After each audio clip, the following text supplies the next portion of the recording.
बोले पंच परमेष्ठी भगवान की जय। अनंतानंद से परमेष्ठी भगवान की जय। पार्श्वनाथ भगवान की जय। शक्तिनाथ भगवान की जय। महावीर भगवान की जय। कोटेश्वर बाहुबली भगवान की जय। तीर्थंकर भगवंतों की जय। श्री कुंकुम गुरुदेव की जय। श्री समंत जी स्वामी की जय। गुरुदेव श्री देवानंद जी महाराज की जय। गुरुदेव श्री जयगिर जी महाराज की जय। समस्त आचार्यों की जय। उत्तम लोक महाराजों की जय। शांतिवाणी माता की जय। रत्नोत्तर सावकाचार ग्रंथ की जय। जैन धर्म की जय। जमदग्नि देवसागर जी महाराज की जय जय जय। नमस्ते महाराज, नमस्ते महाराज। रत्नोत्तर सावकाचार ग्रंथ का स्वाध्याय कर आचार्य श्री शांतव्रत स्वामी की अनुपम रचना और शिक्षा पर के अंतर्गत अपन सामयिक व्रत के संबंध में जानना और कल हम लोग ने देखा 11 नंबर गाथा नंबर 101 में सामयिक के संबंध में आचार्य श्री ने बताया कि सामयिक क्या करना। प्रथम तो क्या है कि उपवास और एकासन के दिन करने का यहाँ पर निर्देश दिया, लेकिन फिर शंका यह हुई कि क्या उपवास और मतलब एकासन के दिन ही सामयिक को करना चाहिए। तो आचार्य गाथा के माध्यम से समझाते नहीं, क्या कहा सामयिक तो प्रतिदिन, सामयिक तो प्रतिदिन करना चाहिए। और फिर कैसा करना चाहिए? अनल से आलस्य रहित अनल अर्थात प्रमाद से रहित के, आलस्य से रहित होकर के। प्रमाद अर्थात जो अच्छे कार्य, जो धर्म के कार्य, उसमें उत्साह का नहीं होना, तो क्या कहलाता है? प्रमाद।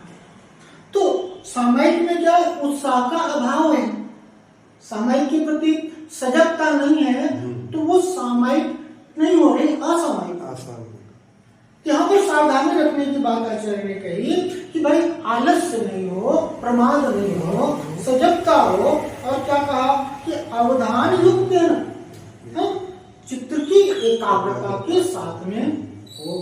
मन वचन काय की जो चंचलता है उसे स्थिर करना चाहिए। अब किसी भी मंत्र का सहारा में सामयिक करने के लिए क्या होता है कि व्यक्ति मंत्र का अवलंबन लेता है, या फिर क्या कहते हैं जिन बिंब का अवलंबन लेता है। अपन जिन बिंब के सामने सामयिक करते हैं, या फिर अपने स्थान में रूम है, कमरा है, मंदिर भी है, तो ऐसे एकांत स्थान पर जहाँ पर सामयिक करते हैं, तो वहां पर क्या कहा कि भैया मंत्र का है तो अवलंबन लेते हैं। और श्रावक के लिए कहा कि मंत्र जाप करना ये भी क्या होता है कि ये भी सामयिक के अंतर्गत तभी आता है जब वहां चित्त की एकाग्रता। लेकिन क्या होता है मंत्र जाप करते करते आदमी क्या हो जाता है कि हैबिचुएटेड हो जाता है किसी भी मंत्र के साथ में, एक यंत्रवत हो जाता है कि आपको मंत्र है सामयिक करना है तो आपने माला उठाया, वो मंत्र का जाप शुरू कर दिया। तो जिस प्रकार से यंत्र होता है वो अपना काम करता है, उपयोग कहीं का कहीं जा रहा है मंत्र की ओर, तो क्या हो गया आपका अभ्यास हो गया, अभ्यास हो गया उस चीज का। तो यहाँ पर क्या क्रिया को बदलते रहो, कभी स्वाध्याय के द्वारा, कभी पूजा आराधना, क्योंकि इस अवस्था में गृहस्थ अवस्था में समुचित रूप से आत्मा का ध्यान नहीं, आपके लिए चित्त की एकाग्रता के लिए, मन वचन काय की स्थिरता के लिए कि कोई भी विशेष अवलंबन लेना जरूरत है। और वहां पर क्या कि भैया पूजा आदि भी कर रहे हैं आप, विधान आदि भी कर रहे हैं, अभिषेक आदि भी कर रहे हैं, स्वाध्याय कर रहे हैं, तो वहां भी आपकी सामयिक हो रही। सामयिक का तात्पर्य क्या है? क्रिया का नाम सामयिक नहीं, राग द्वेष कसाय के अभाव का नाम क्या है? सामयिक। राग द्वेष का अभाव है, राग द्वेष मंद है, तो वहां पर सामयिक हो रहा है। हमें धर्म का विकल्प रहता है कि मेरे द्वारा धर्म हो रहा है कि नहीं, मैं धर्म कर रहा हूं कि नहीं। तो आचार्य कह रहे कि जो सामयिक में स्थित है वो उस पे ही धर्म का आचरण कर रहा है। जो सच्चे सामयिक में स्थित है उसको कुछ विकल्प करने की जरूरत नहीं है, धर्म हो रहा है। और धर्म क्या है कि राग द्वेष के अभाव का नाम है, राग द्वेष के अभाव का नाम है सामयिक। वहां पर क्या कहा कि चित्त की एकाग्रता हो, और क्या कहा वो कैसा है, ये सामयिक के लिए क्यों इतनी प्रेरणा दे रहे हैं, ये अनुव्रतों की प्रेरणा दे रहे हैं। व्रत पंचक परिपूर्ण कारण। ये सामायिक जो है, आपकी जो सामायिक में स्थिरता है, सामायिक में जो तल्लीनता है, भाई बाहर से दृष्टि हट गई ना, पर वस्तु से उपयोग हट गया, तो क्या होगा कि आत्मा में स्थिरता। और वो आत्मा में जो स्थिरता है वो क्या है कि व्रत पंचक परिपूर्ण, वो सच्ची सामायिक जो आत्मा में स्थिरता है, जो आत्मा में तल्लीनता है, वो हिंसादि जो 5 अनुव्रत है, अनुव्रत के संबंध तो सब जानते होंगे ना, हिंसानुव्रत, सत्यानुव्रत, अचौर्यानुव्रत, ब्रह्मचर्यानुव्रत और परिग्रह परिमाण। तो ये जो श्रावक के 5 अनुव्रत हैं, इनकी परिपूर्णता का, संपन्नता का कारण है ये सामायिक। और इनकी परिपूर्णता, संपन्नता क्या है कि इनका महाव्रत के रूप में परिवर्तित होगा। हाँ, तो जब हम सच्ची सामायिक को धारण करोगे तो क्या होगा, आप महाव्रत की ओर अग्रसर होगे, और वह दिन दूर नहीं जब आप महाव्रत को धारण करोगे। तो यहाँ पर क्या है कि वो सामायिक व्रत पर पंचक पूर्ण कारण, और क्या कहा, प्रतिदिन करना चाहिए, और यथा जैसा शास्त्रों ने विधि बताया, शास्त्रानुसार जैसा अभी बताया, जब तक चित्र की एकाग्रता पूर्वक अनल सेना आलस्य प्रमाद को छोड़ करके इस प्रकार से शास्त्र में जो लिखा है, हाँ, ऐसे 3 आवृत्ति, 4 शिरोन्नति, इस प्रकार से आप क्या करो, सामायिक को। हाँ, अब यहाँ पर आगे की गाथा में आचार्य इसी संबंध में और बताया कि भैया सच्चा सामायिक करने वाला गृहस्थ है, वह कैसा है, मुनि की समान, और कैसा है, महाव्रती के समान है। अपन इस बात को गाथा के माध्यम से जानते हैं। गाथा नंबर 102, सामायिक सारंभा, उच्चारण करेंगे 11 घड़ी। सामायिक सारंभा, सामायिक सारंभा, परिग्रह नैव सन्ति सर्वेपि, चेलोक सृष्टि मुनि गृहीतथा यति भावम् सामायिके सारंभा,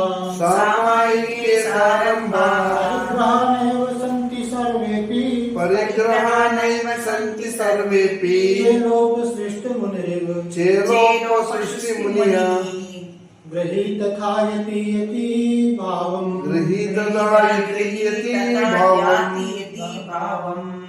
क्या कहना है यहाँ पर कि सामायिके सारंभा, यदा सामायिके यानी जब, सामायिके अर्थात सामायिक के समय, सामायिक के काल में, सारंभा क्या कहा, कृषि और आरंभ से सही, कृषि और आरंभ से सही। मैं आपको एक बात बता दूं कि आप बीच में बोलते हो, तो बीच में बोलते हो तो कुछ सारभूत बात करवा, हाँ, बात को दोहराना नहीं, बात को आप दोहराते तो ऐसा लगता है कोई यहाँ पर इको मशीन पे और बात कहे और रिफ्लेक्ट होकर के, तो शांति से आप बात को सुनिए, यहाँ बोलने की आवश्यकता नहीं, बोलो तभी जो मन में कोई शंका हो, कोई प्रश्न हो तो बीच में बोलो, यहाँ बीच में व्यवधान पड़ता है, इसलिए बोलना नहीं बीच में, ठीक है, बोलोगे नहीं। क्या यहाँ पर सामायिके सारंभा यानी जब सामायिक यानी सामायिक के समय में, सामायिक के काल में, सारंभा और कृषि आदि आरंभ से सहित, कृषि आदि आरंभ से सहित सर्वेपि सभी परिग्रह जो अंतरंग बहिरंग परिग्रह है नैव सन्ति, क्या करें, नहीं होते, तदा करे उस समय गृही अर्थात जो गृहस्थ है, चेलोक सृष्टि मुनि ने देवो उपसर्ग के कारण वस्त्र से ढके हुए मुनि के समान, क्या करे, यति भावम मुनि पने को आयाति अर्थात प्राप्त होता। क्या कहा यहाँ पर कि यदा अर्थात जब, सामायिक के काल, जब वो सामायिक की क्रिया कर रहा है, जब वो सामायिक में स्थित है, कह रहे कि इस समय सारंभा सर्वे भी परिग्रह, क्या है? कृषि जो आरंभ है, आरंभ सारंभ होते हैं ना, व्यापार आदि का कार्य है, कृषि आदि का कार्य है, झाड़ू आदि जो लगाना है, घर में करते हैं ना आरंभ सारंभ, इसको कहते हैं। तो इससे वो निवृत्त हो जाता सामायिक का, उस समय तत्संबंधी क्रिया का विचार भी नहीं चलना चाहिए। और अगर ऐसा विचार नहीं चल रहा, आरंभ सारंभ आदि का विचार नहीं चल रहा है, तो कह रहे और सर्वे परिग्रह और अंतरंग बहिरंग सभी प्रकार जो परिग्रह है नैव संति नहीं होते हैं। आरंभ सारंभ आदि का विचार चल रहा है, आरंभ सारंभ आदि से रहित है, तो क्या करे? अंतरंग और बहिरंग परिग्रह से निवृत्त हो।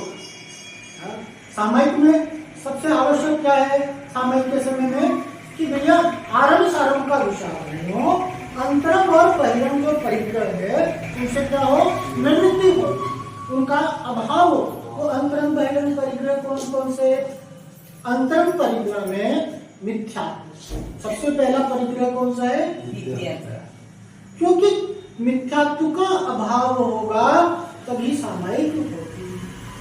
भाई ध्यान किसका करना? आत्मा का। ध्यान किसे कहते हैं? आत्मा का।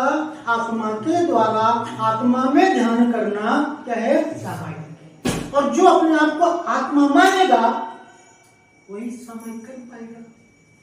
तो मिथ्या दृष्टि कौन है? जिसकी शरीर पर दृष्टि, मैं शरीर हूं ऐसा मानना ही क्या है? मिथ्या दृष्टि। और सम्यक दर्शन अर्थात अपने आप को आत्मा। तो जो अपने आप को आत्मा जाना, सबसे पहले क्या है? मिथ्या। मिथ्यात्व का त्याग हो गया, शरीर से दृष्टि हट गई। तो दूसरा क्या हो गया? वेद का। दूसरा परिग्रह है वेद, जो स्त्री है, पुरुष है और नपुंसक, ये तीन वेद कहलाते हैं। और मन में ऐसे भाव चल रहे हैं, मैं स्त्री हूँ, मैं पुरुष हूँ, मैं नपुंसक हूँ। तो ये क्या चल रहा है? वेद रूपी परिग्रह का सद्भाव, उसे परिग्रह कहा। अगर आप अपने आप को पुरुष मान रहे हो, अपने आप को स्त्री मान रहे हो, तो क्या कहा वहां पर? ये भी वेद रूपी परिग्रह है। वहां पे आत्मा तो आत्मा होती है, आत्मा तो न कोई स्त्री होता है, न पुरुष होता है, न नपुंसक होता है। आत्मा का कोई वेद नहीं हो रहा। तो वहां पर जब आत्मा का ध्यान हो रहा है, वहां पर किसी प्रकार से किसी भी स्त्री पुरुष नपुंसक वेद का ध्यान नहीं होता। तो क्या हुआ? वेद रूपी परिग्रह का अभाव। और तीसरा परिग्रह कौन सा है? कषाय, जो क्रोधमान माया लोग ये सामान्य रूप से जो कषाय कहे जाते हैं। और सामायिक में इनका क्या होता है? अभाव होता है। क्रोध आदि करता हुआ व्यक्ति सामायिक में स्थित नहीं कहलाएगा, सामायिक का धारक नहीं कहलाएगा। यहाँ पर कहते और क्या करे कि जो हास्य आदि जो होते हैं, हास्य, रति, अरति, शोक, भय और जुगुप्सा। हास्य तो जानते हैं ना, हंसी करना। और रति अर्थात क्या होता है? आनंद। और अरति का क्या होता है? द्वेष, प्रीति, अरति का होता है अर्थ मतलब अब उसके प्रति अलगाव का होना, लगाव का नहीं होना। अरति अर्थात उसके बाद लगन नहीं। हाँ, मतलब ये वस्तु क्या हो जाए? मुझसे छूट जाए। अरति कहते हैं ये व्यक्ति है सो इससे मेरा है सो विक्षोभ हो जाए, ये यहाँ से चला जाए, ये वस्तु चली जाए, तो तत्पर उसके क्या हो? उसके प्रति अरति का भाव है। और क्या कर रहे हैं? हास्य, रति, अरति और शोक। शोक अर्थात दुख, भय और जुगुप्सा अर्थात घृणा। तो ये इस प्रकार का ये क्या होगा? ये अंतरंग परिग्रह। इन प्रकार के किसी भी का भाव का सद्भाव सामायिक के काल में नहीं होना चाहिए। अंतरंग परिग्रह का अभाव। और बहिरंग परिग्रह कौन से? क्षेत्र। क्षेत्र में खेत है, जमीन है, तो ये क्षेत्र संबंधी परिग्रह। अब सामायिक में है तो ध्यान चल रहा है कि मुझे खेत में जाना है या प्लॉट पे काम चल रहा है वहां जाना है। क्षेत्र संबंधी कोई भी ध्यान। वास्तु अर्थात मकान, दुकान और धन। धन में क्या आएगा? रत्न। हीरे जवाहरात आदि है, ये सब क्या रत्न के अंतर्गत आते हैं। धान्य में आ गया चावल गेहूं आदि है, ये सब धान्य में। और हिरण अर्थात चांदी, स्वर्ण अर्थात सोना, कुपी भांड कपड़ा हो गया, बर्तन हो गया, और दासी दास नौकरानी है और नौकर है। और चतुष्पद में जो होते हैं ना गाय बैल, जो अपने कैटल रखते हैं ना घर में, मवेशी कहते हैं, जो कुत्ता भी पालते हैं, गाय भैंसा, ये सब क्या है, ये बहिरंग परिग्रह। तो सामायिक काल में क्या होता, अंतरंग और बहिरंग परिग्रह का अभाव होता। अंतरंग बहिरंग परिग्रह के अभाव के कारण आरंभ सारंभ आदि का विचार नहीं हो रहा है। तो कह रहे कि वह चेलोप सृष्टि मुनि, चेल किसे कहते हैं, वस्तु को कहते हैं। चेलक और अचेलक दो शब्द सुने होंगे ना। तो मुनि कौन है, अचेलक, और चेलक कौन है, जो वस्तु को धारण करने वाला, गृहस्थ। तो अब वहां पर क्या करेंगे, उपसर्ग का कारण मुनि है मान, और मुनि ध्यान कर रहे हैं, तो कोई उपद्रवी उधर से आया और उसने क्या किया, कपड़ा रख दिया मुनि के ऊपर में। तो मुनि क्या करेंगे, ध्यान में बैठे हुए हैं, तो उस कपड़े को हटाएंगे क्या, कपड़े को नहीं हटाएंगे, वे कपड़ों को नहीं हटाएंगे, वे तो उसे उपसर्ग समझ करके और ध्यान में। तो श्रावक भी क्या हुआ, अरे श्रावक और मुनि में अंतर क्या मानते, भैया श्रावक मुनि के समान बताया, लेकिन मुनि के समान क्यों नहीं मान रहे, तो वो तो कपड़ा पहनता है, वो तो क्या कपड़ा पहनता है, तो उसको मुनि के समान कैसे बोले।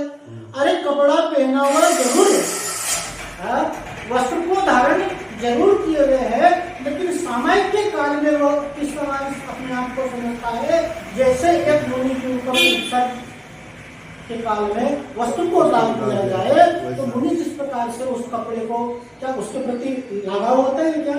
तो सामायिक काल में भी क्या होता है, श्रावक को कपड़ा धारण किए हुए है ऐसा भी ध्यान नहीं,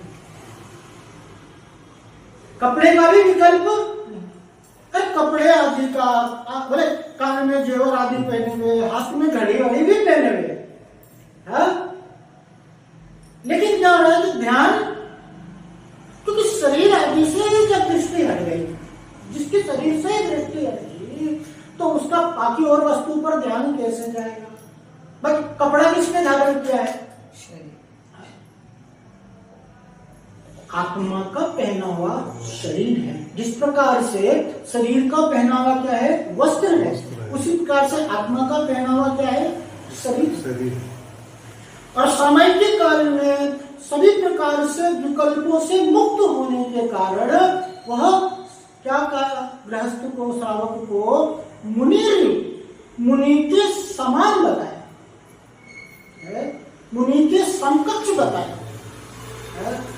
इसका मतलब ये नहीं कि वो मुनि हो गया, लेकिन उसका समान बता रहे हैं। मुनि के समान इसलिए बताया कि वो सामायिक में स्थित है ना, तो उसका ये जो पाप रूप कोई विचार नहीं चल रहा।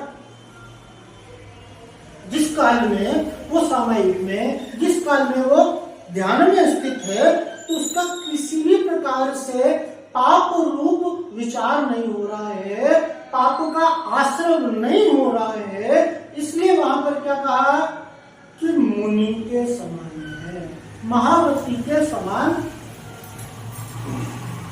कितनी बड़ी बात आपको कह कि एक श्रावक होता है, एक गृहस्थ होता है, एक सामान्य आदमी होता है, वह अपने आप को मुनि में बन सकता हूं, जो विचार भी मुनि में सामान्य रूप से नहीं आता। अच्छा, यहाँ पर प्रेरणा देते हुए तुम्हें बता रहे हैं, तुम्हारे शक्ति का तुम्हें एहसास करा रहे हैं कि देखो तुम में उनमें कोई भेद नहीं है।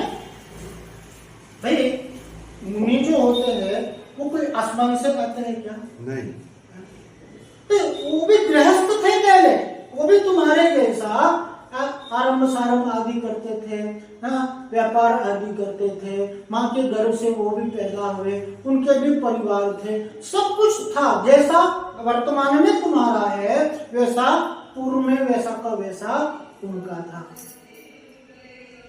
और इन क्रियाओं के माध्यम से तुम्हें तुम्हारी शक्ति का एहसास दिलाते हुए आचार्य कह रहे हैं कि जो तुम सच्ची के सामयिक में स्थित हो, अगर तुम्हारे ध्यान में एकाग्रता है तो तुम उस काल में मुनि के समान हो। इस प्रकार से मुनि बनने की प्रेरणा यहाँ पर आचार्य श्री दी और समय के संबंध में अपन ने जाना आज, और आज इतना ही रखते हैं और आगे विस्तार से जानेंगे।